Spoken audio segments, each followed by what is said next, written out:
Юқары Радада екінші күні топрақ базары мейданға кетірілмесі музакере етілі.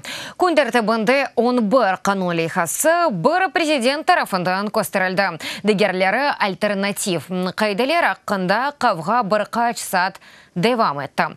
Топрақ сатылмасы тарафдарлары вақыт менберіні қапатты. Оларның фикрінже мораторий ләғу етілмесі чунда әрті. Чүнке сатув механизмы да азырдегіл. Айны заманда топрақ исляты тарафдарлары қанун қабул етілмесіні істейлер. Оларға көре бұл топрақның гизли сатылуыны йоқ етмеге ярдым етежек.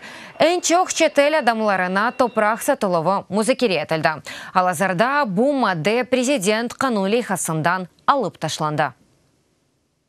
Нам потрібно сьогодні Бүгін топрақ ислятына кечірмек керек денішмелер олмалы, илкевеля, хал қызметшісі фракциясына хитап етем. Бізні манда башқа саяси күчлерге дестек білдірмек үшін сайламадылар.